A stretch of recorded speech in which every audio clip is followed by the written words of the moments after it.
Dear student, welcome back to my YouTube channel. आज RS English era classes के द्वारा हम इंग्लिश ग्रामर का एक चैप्टर लेके उपस्थित हो रहे हैं, जिस चैप्टर का नाम है punctuation and the use of capital letters.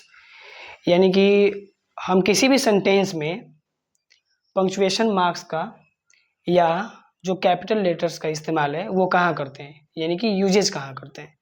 तो सबसे पहले हम ये जानेंगे कि जब हम सेंटेंस को बनाते हैं तो सेंटेंस बनाते समय हमें ये इन्फॉर्मेशन रहता है या फिर हम जान पाते हैं कि सेंटेंस बनाते समय हम जब स्टार्टिंग उसका करते हैं, जहाँ पे नाउन हो, प्रोनाउन है, एनीथिंग्स का जब भी कोई नेम होता है तो उसके पहले जो फर्स्ट लेटर होता है वो कैपिटल सेंस में होता है, कैपिटल लगाते हैं। तो पंक्चुएशन कहने का मतलब कि ये एक मार्क का नाम है, चिन्ह का नाम है। और पंक्चुएशन एक ही नहीं होता है, मैंने बोर्ड पे कुछ नेम्स लिखे हैं, वो सारे पंक्चुएशन मार्क्स के अंतर्गत आते हैं और सबके नाम अलग अलग हैं, सबके सिंबल भी अलग अलग हैं। तो कहने का मतलब ये है कि सेंटेंस में किस तरह के सेंटेंस में हम किस तरह के पंक्चुएशन मार्क्स का इस्तेमाल करेंगे, ये हमें जानना है इस चैप्टर के रिगार्डिंग। तो आइए हम लोग समझते हैं कि punctuation and the use of capital letters, जो इसका यूजेज है सेंटेंस में, वो कैसे करते हैं। पहले इसको समझने के लिए पहले हमें इन सभी चीज़ों को जानना होगा, इन सभी चीज़ को समझते हुए इनका सिंबल समझना होगा, देन हम समझ पाएंगे ऑलमोस्ट सभी वीडियोस को। पहला है फुल स्टॉप। तो हमें पता है पहले कि फुल स्टॉप का जो सिंबल होता है हमारा, ये फुल स्टॉप होता है। फिर कॉमा के बारे में पता है हमें, कॉमा का हमारा ये होता है। सेमीकोलन, तो सेमीकोलन के लिए हमारा एक डॉट जो फुल स्टॉप टाइप का होता है और नीचे ये कॉमा, यानी कि हम ये कह सकते हैं कि जो फुल स्टॉप का सिंबल है और जो कॉमा का सिंबल है उसको ऐड करते हैं तो सेमीकोलन का बनता है। ठीक है। फिर आता है क्वेश्चन मार्क।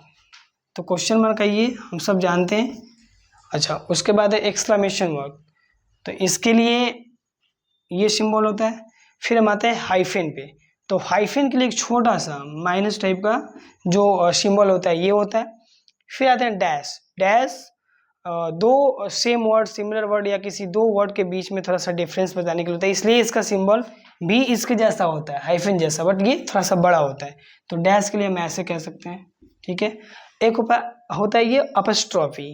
तो अपस्ट्रॉफी जब हम रिलेटिव को रिलेशन बनाते हैं किसी भी वर्ड के साथ या किसी भी सेंटेंस में जब ये आते हैं तो अपस्ट्रॉफी एस जैसा हम लोग सुनते हैं, जहाँ पे उसका संबंध किसी न किसी वर्ड से और सेंटेंस में आए हुए शब्दों से जोड़ता है।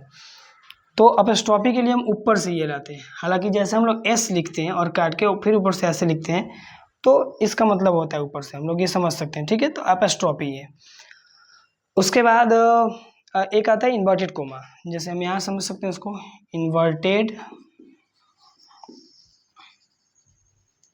कॉमा।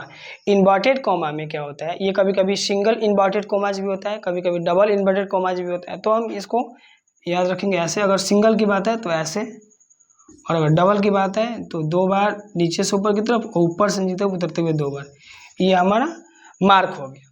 तो पहले हम लोग full stop, comma, semicolon, question mark, exclamation mark, hyphen, dash, apostrophe S, उसके बाद इन्वर्टेड कोमा। तो इन सभी नाम को हम लोग जान गए, उनके सिंबल को जान गए। इवन हम लोग को पहले से पता है, जहाँ पे हम लोग इंटरचेंज ऑफ सेंटेंस चैप्टर को पढ़े हैं वहाँ पे पता है कि फुल स्टॉप कैसे, जैसे अफर्मेटिव या असर्टिव सेंटेंस के साथ जब फिनिश होता है कोई भी सेंटेंस तो उसके पीछे फुल स्टॉप लगाते हैं। उसी तरह कॉमा, जहाँ पे हम अपनी बातों को या अपनी स्टेटमेंट को या किसी भी सेंटेंस को जब रुक रुक के आगे बढ़ाते हैं और लॉन्ग वे में लिखते हैं, लंबा लिखना होता है, तो उसमें हम अधिकतर कॉमा का इस्तेमाल करते हैं। सेमीकोलन है, सेमीकोलन में जैसे टॉपिक वाइज भी डिस्कशन होता है, या कुछ टॉपिक लिख दिए उसके बाद से बढ़ रहे हैं आगे, जैसे हम लोग टेंस लिखते हैं तो टेंस लिख के सेमीकोलन दे के फिर आगे बढ़ते हैं, या और भी बीच में बहुत सारे ऐसे वर्ड होते हैं जहाँ पे सेमीकोलन का यूजेज होता है। क्वेश्चन मार्क तो हमें पहले से पता है कि जब भी हम अपना स्टेटमेंट, जब भी हम अपना ट्रांसलेशन में जो सेंटेंस बनाते हैं वो सेंटेंस किसी से क्वेश्चन कर रहा होगा, वो अपने आप में प्रश्न लेके आया होगा, प्रश्नवाचक चिन्ह जो होगा ये होता है क्वेश्चन मार्क। यानी कि हमारे सेंटेंस में, हमारे स्टेटमेंट में ये झलके कि ये क्वेश्चन किया जा रहा है। एक्सक्लेमेशन मार्क में ये हम लोग पहले से भी जानते हैं कि ये सिंबल होता है, बट इसमें क्या होता है कि प्रे भी होता है, सरप्राइज थिंग्स होते हैं बहुत सारे इसमें, उसके बाद कर्स भी होता है, कमांड भी होते हैं, तो ऐसे वर्ड के पहले हम लगाते हैं सरप्राइज में, आश्चर्य में कह सकते हैं। हाइफन जो होता है, दो वर्ड के बीच में भी हाइफन दिया जाता है। और या जैसे सेम वर्ड होता है, जैसे हैप्पी सैड हैप्पी, एक दूसरे का अपोजिट हो गया, या हैप्पी हैप्पी बीच में, तो इस तरह के वर्ड में हम लगाते हैं ये। जैसे डू डाई, फिर ये बीच में लगा दिए, इस तरह का होता है। या फिर हियर देयर, तो उसमें लगा दिए, इस तरह में होता है। और डैश जो होता है, किसी भी चीज़ को डिफाइन करने के लिए, जैसे मान लीजिए सपोज दैट हम लोग नाउन ही लिखते हैं या फुल स्टॉप को डिफाइन करना है, तो फुल स्टॉप लिखे ऐसे कर दिए, अब इसके बाद से डिफिनेशन लिखेंगे।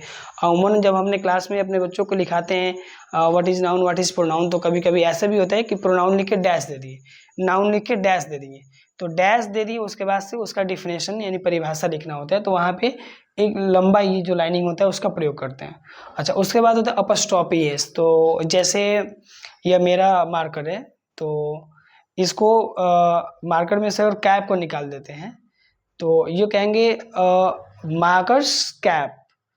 यहाँ पे अगर हम लोग ऑफ से बनाते हैं लाइक प्रीपोजिशन, वहाँ भी सेम इसका अर्थ होता है, वो भी रिलेशन को बताता है। का के की उसका भी अर्थ होता है, अपस्ट्रॉपी एस का मतलब भी का के की होता है। बट ये मार्क सिर्फ पढ़ना था, अपस्ट्रॉपी का ही है। तो जैसे बटन ऑफ शर्ट बोलते हैं, शर्ट्स बटन बोल रहे हैं, इस तरह टीचर्स मीटिंग बोल रहे हैं, टीचर का मीटिंग हो गया, एस लग गया, अपस्ट्रॉपी एस। मीटर ऑफ टीचिंग भी बोल रहे हैं, तो ये कैप ऑफ मार्कर या मार्कर्स कैप, तो उसके का के की और एक दूसरे का कोरिलेशन बनाने के लिए हम लोग अपस्ट्रॉपी एस का प्रयोग करते हैं। फिर उसके बाद होता है इन्वर्टेड कोमा। तो single inverted coma, double inverted coma, पुराने इंग्लिश ग्रामर में अधिकांश जो होता है डबल इन्वर्टेड कोमा जो होता था, सिंगल इन्वर्टेड कोमा। इसके बीच में किसी के कहे हुए स्टेटमेंट, जैसे do and I, you give me blood I will give you freedom, इस तरह के जो सेंटेंस होते हैं, जो प्रोवर्ब्स कह लीजिए या किसी का डायलॉग कह लीजिए, उन सभी को इसके अंतर्गत रखा जाता है।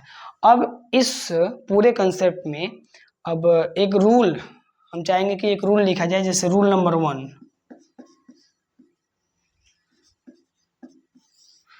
रूल नंबर 1 में ये कह रहा है कि फुल स्टॉप, सबसे पहले ये फुल स्टॉप के बारे में जानेंगे। तो जो फुल स्टॉप है, इसका प्रयोग कहाँ कहाँ होता है, तो जाहिर सी बात है कि हम पहले से जानते हैं, सेंटेंस को देखते हैं, लेकिन इसमें क्या है कि अगर डिफाइन हम कर देते हैं या कुछ एक्टिविटी करके बता देते हैं, या उसके कुछ नोट्स या कुछ उसमें वर्ड आपको मिल जा रहे हैं, तो आपको लगेगा कि हाँ, हम ऐसे इसको याद रख सकते हैं। तो इसमें हम कह सकते हैं कि इम्परेटिव,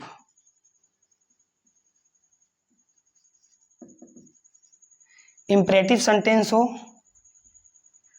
ऑप्टेटिव सेंटेंस हो,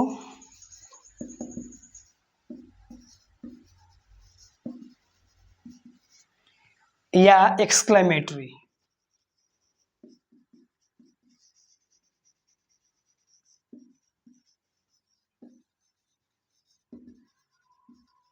ठीक है दोस्तों, मैंने क्या लिखा कि जैसे punctuation and the use of capital letters में हम लोगों ने इतने सिंबल को जाना, इन सभी को बारी बारी से जानना, और फुल स्टॉप के साथ साथ ये जितने भी आए हुए सिंबल, इन सब का अप्लाई करना भी इम्पॉर्टेंट है। इसलिए जब हम लोग फुल स्टॉप के बारे में बात कर रहे हैं, तो फुल स्टॉप रूल नंबर 1 में रखे हैं।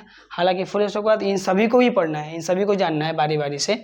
अभी हम लोग चर्चा कर रहे हैं फुल स्टॉप की, क्योंकि फर्स्ट में फुल स्टॉप आया हुआ है, सिंबल पहले से पता है। और तो फुल स्टॉप कहाँ कहाँ यूज करते हैं, तो इसको जहाँ यूज नहीं करते हैं उनका नाम याद रख लेना, बाकी सबके साथ यूज होगा, वेरी सिंपल। तो इसको डिफाइन के तौर पे कि इम्परेटिव सेंटेंस जहाँ हो, जहाँ ऑपरेटिव सेंटेंस हो, जहाँ एक्सक्लेमेटरी सेंटेंस हो, इनमें फुल स्टॉप का प्रयोग नहीं होता है, फुल स्टॉप नहीं लगता है। तो इनको छोड़ के जहाँ भी हम सेंटेंस को लिखते हैं उसमें कर सकते हैं। Just a minute wait.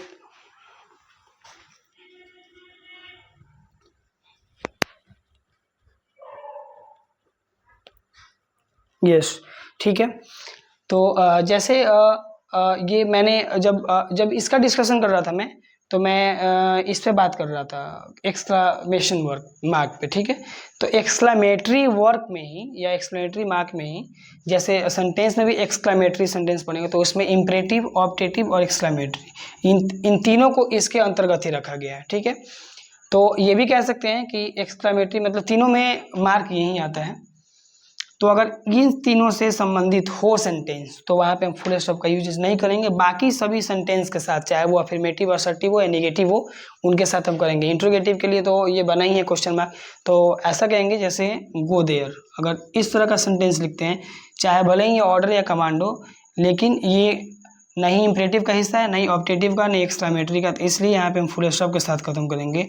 Even अगर ये रहे डोंट वेस्ट द टाइम, ये हालांकि है निगेटिव, बट हमें मतलब है कि इम्परेटिव, ऑब्जेक्टिव, एक्सक्लेमेटरी नहीं होना चाहिए। तो इन तीनों में से कोई नहीं है, निगेटिव है, निगेटिव सेंस भी कहता है फुल स्टॉप लगाने के लिए। तो हम यहाँ दोनों को फुल स्टॉप से खत्म किए, इस तरह से हमारा फुल स्टॉप खत्म होता है। और अगर इन तीनों में से कोई रहता तो हम एक्सक्लेमेटरी के साथ आते। बाकी सभी निगेटिव हो, निगेटिव के साथ भी फुल स्टॉप, अफर्मेटिव के साथ भी फुल स्टॉप, क्वेश्चन मार्क के साथ अलग बना हुआ है। तो इस वीडियो में, इस क्लास में, ये punctuation and the use of capital letters के क्लास में ये सारे सिंबल, ये सारे डिफिनेशन और उसमें रूल नंबर 1 में फुल स्टॉप का वीडियो सेव हुआ। और इसके बाद अगले वीडियो में कोशिश करेंगे कि एक नहीं 2-3 को एक साथ करके और वीडियोस को लॉन्ग ना करते हुए खत्म किया जाए। तब तक के लिए वीडियो को देखें, समझें, लाइक एंड सब्सक्राइब करें, दोस्तों तक शेयर करें। Thank you for watching this video.